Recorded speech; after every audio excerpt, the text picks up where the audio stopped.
आज हम organic evolution के लिए क्या क्या हमारे पास एविडेंसेस हैं वो डिस्कस करेंगे। तो चलिए हम शुरू करते हैं। Evidences of organic evolution. जंतुओं में पाए जाने वाली समानताएं ये समझाती हैं, ये इंडिकेशन देती हैं कि सारे जंतु किसी एक कॉमन एंसेस्टर से ही उन्होंने जन्म लिया है। इसे हम मोनोफाइलेटिक ओरिजिन कहते हैं। धीरे धीरे जो ओरिजिनल प्राणी बने थे उनमें मॉडिफिकेशंस हुए, उनमें अपने पर्यावरण के प्रति उनमें अडेप्टेशंस डेवलप हुए और नेचुरल सिलेक्शन के थ्रू करीब 1.5 मिलियन ईयर्स में अलग अलग प्रजातियों का इवोल्यूशन हुआ एक कॉमन एंसेस्ट्रल फॉर्म से। इस प्रोसेस को ही हम ऑर्गेनिक इवोल्यूशन कहते हैं और इसी को हम डिसेंट विद मॉडिफिकेशन कहते हैं।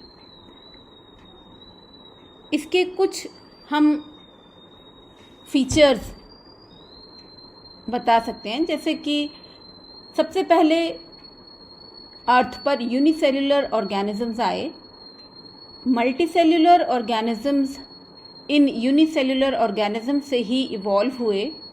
जो अर्ली फॉर्म्स थे, जो शुरू में जो फॉर्म्स बने लाइफ फॉर्म्स, वो सिंपल थे स्ट्रक्चर में और धीरे धीरे वो मोर कॉम्प्लेक्स फॉर्म्स में इवॉल्व होते गए। जैसे कि हम ये कह सकते हैं कि वर्टिब्रेट्स इनवर्टिब्रेट्स से डेवलप हुए और आज की डेट में पाए जाने वाले सीड वाले plants primitive simple seedless plant से डेवलप हुए थे। तो ऑर्गेनिक एवोल्यूशन की जो थ्योरी है, जिसमें कि different life forms including plants और एंड एनिमल्स जो थे, जो धरती पर आए, उनका किस प्रकार से इवोल्यूशन हुआ, उसके लिए कुछ एविडेंसेस या प्रूफ्स जिन्हें कहते हैं वो दिए गए, जिससे ये पता चलता है कि किस प्रकार से ऑर्गेनिक इवोल्यूशन हुआ होगा। तो ऐसे कुछ एविडेंसेस हम यहाँ पर डिस्कस करेंगे, जिनमें से फर्स्ट है evidences from comparative anatomy and morphology.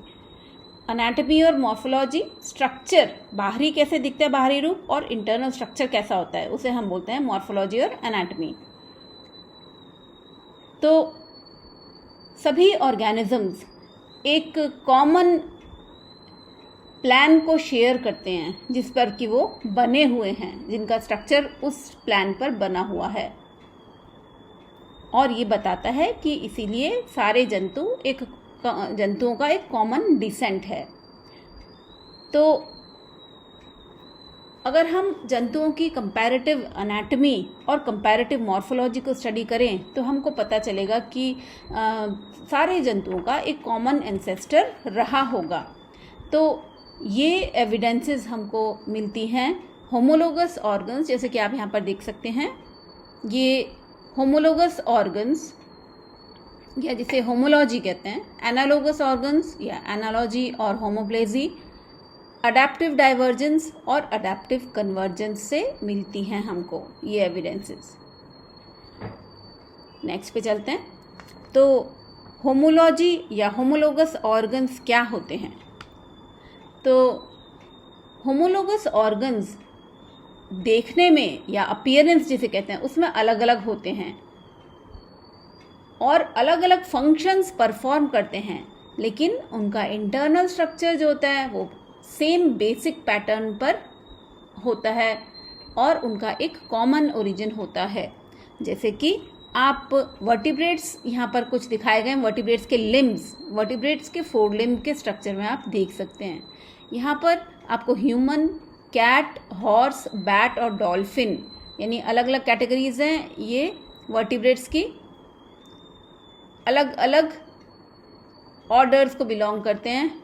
अब आप देखिए यहाँ पे ह्यूमन का हैंड, ये कैट का, हॉर्स का, बैट का विंग और डॉल्फिन का फ्लिपर, यहाँ पर आप देख सकते हैं कि बेसिक स्ट्रक्चर सिमिलर है। ये देखिए ह्यूमरस बोन है, ब्लू कलर में जो दिखाई गई है, सब में प्रेजेंट है। ये रेडियस बोन, थिन वाली अल्ना बोन जो कि यहाँ पे 4 आर्म में प्रेजेंट है, आप यहाँ पर देख सकते हैं। फिर यहाँ पे कार्पल्स, मेटाकार्पल्स और फैलेंजेस ह्यूमन बींग्स में, यहाँ पर कैट में दिखाए हुए हैं। यहाँ पर हॉर्स में ये हूफ में डेवलप हो जाते हैं फैलेंजेस। बैट के अंदर ये इलोंगेटेड हो जाते हैं सारे डिजिट्स, देखिए, जिन पर की स्किन स्ट्रेच हो जाती है और ये विंग का कार्य करते हैं। डॉल्फिन के अंदर आप देख सकते हैं ये फैलेंजेस किस प्रकार के हैं और ये फ्लिपर में तैरने के काम आते हैं, फ्लिपर्स में डेवलप हो जाते हैं। तो दूसरा हमको एविडेंस जो होमोलोगस और मॉर्फोलॉजिकल और एनाटॉमी के पॉइंट ऑफ व्यू से मिलता है, वो है एनालोगस ऑर्गन्स के द्वारा। तो एनालॉजी क्या होती है? एनालॉजी में क्या होता है कि ये एक सुपरफिशियल सिमिलैरिटी होती है अपीयरेंस में। देखने में एक से दिखेंगे स्ट्रक्चर्स, अलग अलग ग्रुप के एनिमल्स के जो बॉडी के पार्ट्स हैं, जैसे यहाँ पर विंग्स दिखाए हुए हैं, ये सिमिलर दिखेंगे सुपरफिशियली क्योंकि ये सिमिलर फंक्शन कैरी करते हैं। जैसे कि एक इंसेक्ट का विंग, एक रेप्टाइल का विंग, एक बर्ड का विंग और एक मैमल का विंग, ये चारों ऑलमोस्ट सिमिलर है। यहाँ पर इंसेक्ट, ये रेप्टाइल में आर्कियोप्टेरिक्स का बेसिक प्लान बताया हुआ है। अभी आज की डेट में कोई उड़ने वाले रेप्टाइल्स नहीं होते हैं, ग्लाइडिंग के ज़रूर होते हैं, लेकिन एक आध फॉर्म्स हैं, लेकिन अदरवाइज ये सारे के सारे रेप्टाइल्स जितने भी हैं वो सारे एक्सटिंक्ट हो चुके हैं, फ्लाइंग रेप्टाइल्स। फिर बर्ड्स हैं जिनमें फेदर्स भी पाए जाते हैं जिनके विंग में, और ये मैमल्स हैं जैसे कि बैट। तो आप देख सकते हैं देखने में ये विंग जैसे दिख रहे हैं सारे के सारे, लेकिन इंटरनल इनका स्ट्रक्चर एक इंसेक्ट के विंग का, रेप्टाइल का, बर्ड का और मैमल का जो प्लान है that is different. Same function होता है इनका कि बॉडी को एयर में ऊपर उठा सकें, लेकिन बेसिक स्ट्रक्चर हर एक का बिल्कुल डिफरेंट होता है। फिर अडैप्टिव डाइवर्जेंस, अगेन ऑर्गेनिजम्स किसी भी एक ग्रुप के या बहुत क्लोजली रिलेटेड ग्रुप्स के जो एनिमल्स होते हैं, जब वो अलग अलग हैबिटेट्स में रहने लग जाते हैं तो उनकी एक्सटर्नल अपीयरेंस भी अलग हो जाती है और उनके होमोलोगस स्ट्रक्चर्स बहुत वैरायटी शो करने लग जाते हैं, अलग अलग डाइवर्जेंस शो करने लग जाते हैं और फंक्शन भी अलग अलग हो जाते हैं। इसी को हम अडैप्टिव डाइवर्जेंस कहते हैं।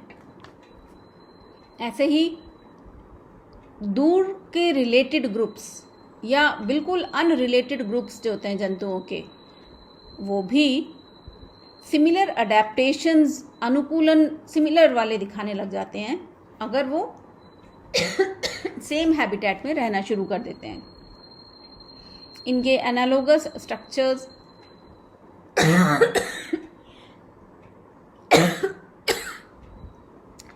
देखने में ऊपर से एक से होते हैं, लेकिन उनका बेसिक प्लान डिफरेंट होता है। इसको हम अडैप्टिव कन्वर्जेंस या कन्वर्जेंट इवोल्यूशन कहते हैं।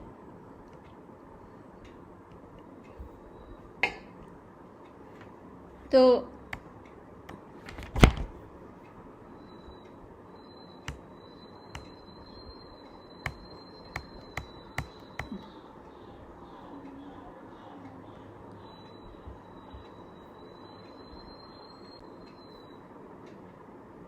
अब नेक्स्ट एविडेंसेस हमको मिलती हैं वेस्टिजियल ऑर्गन्स से। वेस्टिजियल ऑर्गन्स क्या होते हैं ये आपको पता होना चाहिए। ये वो ऑर्गन्स हैं जिनके बहुत रूडिमेंट्री, बहुत छोटे से पार्ट्स अब रह गए हैं, जो कि इनिशियली फंक्शनल रहे होंगे, जो ऑर्गन्स या जो बॉडी के पार्ट्स फंक्शनल रहे होंगे एंसेस्टर्स में हमारे, लेकिन अब वो काम के नहीं रहे हैं, इसलिए वो बहुत साइज में छोटे हो जाते हैं, डिजेनरेट हो जाते हैं और नॉन फंक्शनल होते हैं, कोई कार्य नहीं होता लेकिन फिर भी हमारी बॉडी में पाए जाते हैं। तो ऐसे ही एक स्ट्रक्चर है जो कि ह्यूमन बॉडी में पाया जाता है, जिसे हम वर्मीफॉर्म अपेंडिक्स कहते हैं, और ये सीकम का रेमनेंट या बचा हुआ पार्ट होता है, जो कि हर्बीवोरस मैमल्स के अंदर बड़ी और फंक्शनल होती है। उसके अंदर बहुत से बैक्टीरिया होते हैं सीकम के अंदर, जो कि एक एंजाइम सेल्यूलेज सिक्रीट करते हैं और वो सेल्यूलोज के डाइजेशन में एड करता है। लेकिन ह्यूमन बींग्स के अंदर नॉन फंक्शनल अपेंडिक्स ये बताती है कि ह्यूमन बींग्स के एंसेस्टर्स या जो कि अर्ली प्राइमेट्स थे वो बहुत मोटी डाइट, कोर्सर डाइट खाते थे, कोर्सर फूड होता था उनका, और वेजिटेबल मैटर पर फीड करते थे। लेकिन जैसे जैसे उनके डिसेंडेंट्स आए उन्होंने अपनी फूड हैबिट्स चेंज कर दी और उनकी सीकम और अपेंडिक्स को इतना फंक्शनल होने की आवश्यकता नहीं थी और इसलिए उसमें उसका साइज रिड्यूस हो गया। दूसरा एग्जाम्पल है मैमल्स में एक्सटर्नल ईयर की मसल्स, जिन्हें हम ऑरिक्यूलर मसल्स कहते हैं, जो कि साउंड वेव्स को कलेक्ट करने का काम करती हैं। तो ह्यूमन बींग्स में भी या मैन में भी कंप्लीट सेट ऑफ मसल्स पाया जाता है ऑरिक्यूलर मसल्स का, लेकिन ये मसल्स नॉन फंक्शनल है क्योंकि हमको साउंड वेव्स कलेक्ट करने के लिए अपने ईयर्स को कलेक्ट करने के लिए ईयर्स का यूज़ नहीं करना पड़ता है। तो ऐसे ही एक एग्जाम्पल है निक्टिटेटिंग मेम्ब्रेन का, या जिसे हम प्लिका सेमिलुनैरिस कहते हैं, जो कि हमारी आई का जो इनर एंगल है वहाँ पर आपको एक पिंक से कलर की ऐसी मेम्ब्रेन दिखेगी जिसे हम निक्टिटेटिंग मेम्ब्रेन कहते हैं। बहुत सारे मैमल्स में पाई जाती है और आँख को कवर करने का काम करती है, लेकिन मैन में इसकी ज़रूरत नहीं है, इसलिए निक्टिटेटिंग मेम्ब्रेन अनस्ट्रेचेबल हो जाती है और नॉन फंक्शनल हो जाती है क्योंकि उसकी हमको ज़रूरत नहीं होती है। एक्सटर्नल ईयर हमारा जो है, या ईयर लोब जो है, एक्सटर्नल ईयर का लोब है, वो हमारे लिए कोई काम का नहीं है, कोई बेनिफिट नहीं है उसका हमको। जबकि हमारे एंसेस्टर्स थे, मैन के एंसेस्टर्स थे, उनमें उसका साउंड गैदरिंग का काम हुआ करता था, लेकिन अब नहीं है, इसलिए it is a vestigial organ, it is considered a vestigial organ. ऐसे ही जो थर्ड पेयर ऑफ मोलर्स हैं, जिन्हें हम विजडम टीथ कहते हैं, वो भी वेस्टिजियल ऑर्गन्स में ही इंक्लूड होते हैं और सबसे बाद में निकलते हैं, या बहुत सारे लोगों में तो वो निकलते ही नहीं हैं, इरप्ट ही नहीं होते हैं। ऐसे ही मैन के अंदर क्योंकि अब फूड हैबिट्स चेंज हो चुकी हैं, सॉफ्ट फूड लेने लग गए और नॉन कार्निवोरस डाइट हो गई है, इसलिए कैनाइन्स बहुत कम डेवलप होते हैं। मांस खाने के काम, जो मांस को चीरने का काम करते थे कैनाइन्स एनिमल्स में या हमारे एंसेस्टर्स में, वो अब काम में नहीं आते, इसलिए कैनाइन्स ऐसे नहीं होते, रिड्यूस हो गए अब कैनाइन्स। ऐसे ही ह्यूमन मेल्स के अंदर मैमरी ग्लैंड्स रूडिमेंट्री हैं। बॉडी हेयर भी ह्यूमन बींग्स में वेस्टिजियल ऑर्गन्स की तरह ही प्रेजेंट है, उनका कोई यूज़ नहीं होता है। फिर कुछ एविडेंसेस ऑर्गेनिक एवोल्यूशन की हमको टेक्सोनॉमी से मिलती हैं।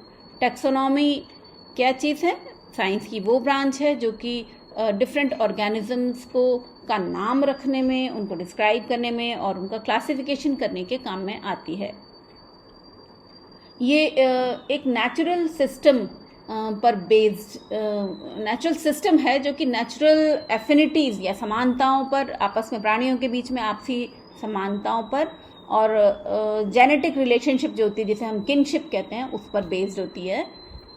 और ये लीनियर्स के द्वारा डेवलप करा गया था सिस्टम। तो जंतुओं के अंदर पाए जाने वाली समानताएं इसीलिए हैं क्योंकि वो एक कॉमन एंसेस्टर से निकले थे, कॉमन स्टॉक से निकले थे, और असमानताएं इसीलिए पाई जाती हैं इनमें क्योंकि ये डिफरेंट एनवायरनमेंट्स में एनिमल्स रहने लग गए, तो उनके अंदर उन एनवायरनमेंट्स के प्रति अनुकूलताएं डेवलप हो गई।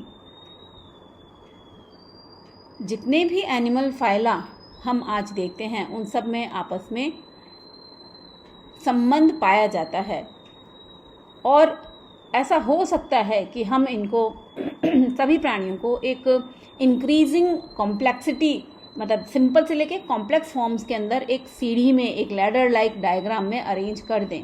सिंपलेस्ट नीचे और कॉम्प्लेक्स, जैसे जैसे कॉम्प्लेक्स होते जाते हैं उनको हम ऊपर की तरफ उनको प्लेस करते जाएं लैडर में।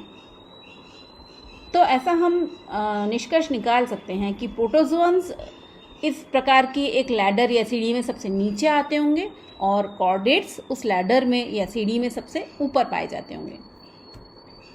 तो नेचुरल सिस्टम क्लासिफिकेशन का सिमिलैरिटीज़ स्ट्रक्चरल सिमिलैरिटीज़ पर बेस्ड था, बेस्ड है क्योंकि उसमें सारे प्राणियों का एक कॉमन एंसेस्टर से ओरिजिन बताया गया है। अब इस प्रकार के जो एंसेस्ट्रल ट्री है उसको हम ऐसे डिपिक्ट कर सकते हैं, ऐसे दिखा सकते हैं। देखिए, इसको हम फाइलोजेनेटिक ट्री कहते हैं, जो कि डिफरेंट एनिमल्स के बीच में इवोल्यूशनरी रिलेशनशिप प्रदर्शित करता है।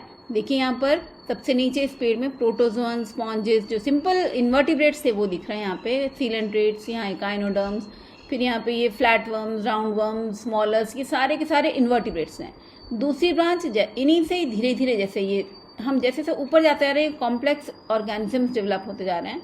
फिर यहाँ से कॉर्डेट्स डेवलप होने शुरू गए। देखिए कॉर्डेट्स में सबसे पहले एम्फीबियंस या पीसीज, फिर एम्फीबियंस, फिर ये रेप्टाइल्स, फिर ये बर्ड्स यहाँ पर, और उसके बाद ये मैमल्स डेवलप हुए।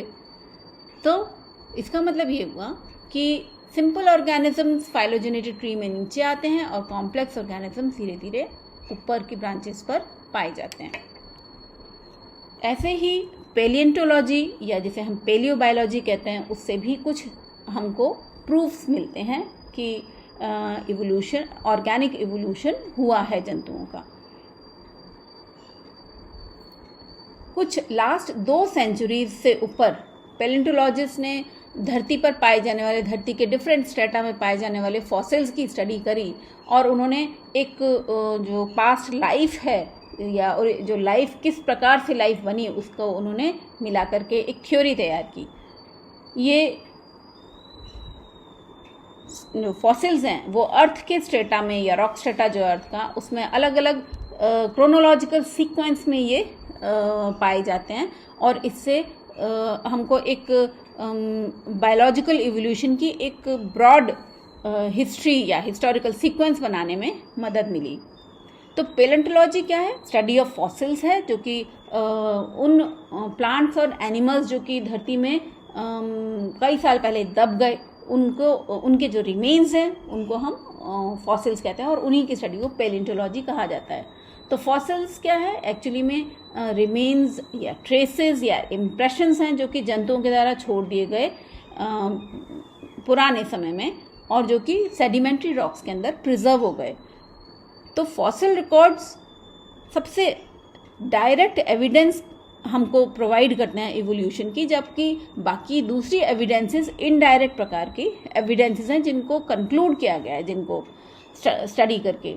तो फॉसिल रिमेन्स के अंदर बोन्स, एनिमल्स की टीथ, शेल्स और हार्ड पार्ट्स जो होते हैं, या फिर प्लांट्स के इम्प्रेशंस हैं जो कि शेल में या और दूसरी रॉक्स के अंदर आ गए इम्प्रेशंस, या ट्री रेजिन के अंदर कोई इंसेक्ट ट्रैप हो गए, उनकी जो ये जो होते हैं वो एनिमल के फॉसिल्स बनाने के काम में आते हैं, एनिमल्स या प्लांट्स के। अब नेक्स्ट है ये एविडेंसेस फ्रॉम ज्योग्राफिकल डिस्ट्रीब्यूशन और बायोज्योग्राफिकल एविडेंसेस। तो बायोज्योग्राफी क्या चीज़ है? ये distribution of animals and plants on earth को हम बायोज्योग्राफी कहते हैं, जो कि स्पेस और टाइम के अकॉर्डिंग धरती पर पाए गए। तो ज्योग्राफिकल डिस्ट्रीब्यूशन एनिमल्स का जब हम पढ़ते हैं तो उसको हम एक नई ब्रांच का नाम देते हैं, जिसे हम बोलते हैं साइंस की, जिसे हम बोलते हैं ज़ूओजियोग्राफी। कुछ बहुत सारे डिफरेंसेस एनिमल्स के अंदर और प्लांट्स के अंदर पाए जाते हैं, और ये इवोल्यूशनरी इंटर रिलेशनशिप के आधार पर एक्सप्लेन किए जा सकते हैं। कुछ केसेस ऐसे देखे गए हैं जिसमें कि बहुत सारे नज़दीक वाले कंट्रीज़ थे, उनके अंदर क्लाइमेटिक कंडीशंस सिमिलर थी, लेकिन उनके जंतु और उनके यहाँ जो प्लांट लाइफ थी वो अलग अलग है। क्लाइमेटिक कंडीशन सेम, लेकिन plant and animal life different है। जैसा कि मैडागास्कर में देखा गया है, जो कि अफ्रीका के ईस्ट कोस्ट से 260 माइल्स दूर है केवल, लेकिन वहाँ पर रहने वाले एनिमल्स और प्लांट लाइफ बिल्कुल डिफरेंट हैं। डिफरेंट फौना या जंतु मैडागास्कर में और मेनलैंड ऑफ अफ्रीका में अलग अलग हैं, क्योंकि मैडागास्कर ऐसा माना जाता है कि अफ्रीका से 65 मिलियन ईयर्स अगो अलग हो गया था, और वहाँ के दोनों जगह के जंतु थे वो अलग अलग तरीके से एक दूसरे से इंडिपेंडेंटली इवॉल्व हुए और इसीलिए अलग हो गए। ऐसे ही ऑस्ट्रेलिया, साउथ अफ्रीका और वेस्टर्न साउथ अमेरिका की क्लाइमेट काफ़ी कुछ मिलती जुलती है, लेकिन तीनों जगह के जंतु और जो प्लांट हैं, पादप हैं, वो सब अलग अलग हैं, बिल्कुल स्ट्राइकिंगली डिफरेंट हैं। नॉर्थ अफ्रीका और साउथ अफ्रीका के जंतु भी जो कि मेडिटेरेनियन सी के द्वारा सेपरेट किए गए हैं, वो काफ़ी आइडेंटिकल हैं as compare to above cases. ऐसे ही बायोकेमिस्ट्री और फिजियोलॉजी से भी हमको कुछ प्रूफ मिलते हैं जो ये बताते हैं कि ऑर्गेनिज्म या ऑर्गेनिक इवोल्यूशन किस प्रकार से हुआ। सबसे कन्विंसिंग एविडेंस किसी भी कॉमन एंसेस्ट्री की वो आती है मॉलिक्यूलर लेवल पर in the form of chemical composition या एंजाइम्स या हार्मोन्स या ब्लड प्रोटीन्स और फिजियोलॉजिकल एक्टिविटीज़ जंतुओं की जो होती हैं उनसे पता चलती है। जैसे कि जंतुओं के अंदर ऑक्सीडेशन, जब ग्लूकोज का ऑक्सीडेशन होता है और कार्बन डाइऑक्साइड और एनर्जी रिलीज होती है, ये एनर्जी एटीपी मॉलिक्यूल्स में स्टोर होती है। तो ये सारे के सारे लिविंग बींग्स जितने भी हैं उनमें एटीपी के फॉर्म में ही एनर्जी स्टोर की जाती है। तो ये बताती है कि एक ऑर्गेनिक इवोल्यूशन किस प्रकार से हुआ होगा और एक कॉमन एंसेस्टर रहा होगा। इसीलिए एटीपी मॉलिक्यूल्स आज भी एनर्जी के मॉलिक्यूल्स हैं जो कि सभी एनिमल्स में, सभी लिविंग बींग्स में बल्कि पाए जाते हैं। ऐसे ही जो प्रोटीन सिंथेसिस की प्रक्रिया है, प्रोसेस है, या biosynthesis of organic molecules in the body है, या फिर ऑर्गेनिक सब्सटेंसेस का कैटाबॉलिज्म है रेस्पिरेशन के समय, इन सभी में सारे बायोकेमिकल रिएक्शंस ऑलमोस्ट सिमिलर होते हैं और सेम एंजाइम्स पाए जाते हैं बैक्टीरिया से लेके ह्यूमन बींग्स में। अब जैसे कि ह्यूमन बींग्स में ब्लड ग्रुप्स हैं ए बी और ओ। एप्स के अंदर ब्लड ग्रुप्स हैं ए बी और ए बी, जबकि मंकीज़ के अंदर ए बी और ओ ब्लड ग्रुप नहीं पाए जाते। तो इससे हम ये निष्कर्ष निकाल सकते हैं कि मैन एप्स के ज़्यादा क्लोज है एज कंपेयर टू मंकीज़। फिर कुछ ऐसे जंतु हैं जो कि डिफरेंट इंसेक्ट ग्रुप्स के बीच में कनेक्टिंग लिंक की तरह कार्य करते हैं। जब हम एनिमल्स को क्लासिफाई करते हैं तो हम देखते हैं कि कुछ एनिमल्स दो पर्टिकुलर ग्रुप्स के कैरेक्टर्स शो करते हैं। ऐसे एनिमल्स को हम कनेक्टिंग लिंक कहते हैं। जैसे कि यहाँ पर आप देख सकते हैं वायरसेस, यूग्लिना, पेरिपेटस एंड काइमेरा, ये एग्जाम्पल्स हैं। ऐसे और भी होते हैं। वायरसेस जैसे कि लिविंग एंड नॉन लिविंग के बीच की आयोजक कड़ी हैं। यूग्लिना प्लांट्स और एनिमल्स के बीच की आयोजक कड़ी। पेरिपेटस जैसे एनेलिडा और आर्थ्रोपोडा के बीच की कनेक्टिंग लिंक है। काइमेरा एक फिश है जो कि कार्टिलेजिनस और बोनी फिशेस के बीच का कनेक्टिंग लिंक है। ऐसे और भी होते हैं अनेक, लेकिन इनसे ये पता चलता है कि एनिमल्स की एंसेस्ट्री क्या रही होगी। तो इस तरीके से हम ऑर्गेनिक इवोल्यूशन के डिफरेंट एविडेंसेस से ये बता सकते हैं कि इवोल्यूशन किस प्रकार से हुआ होगा। Thank you so much, keep watching.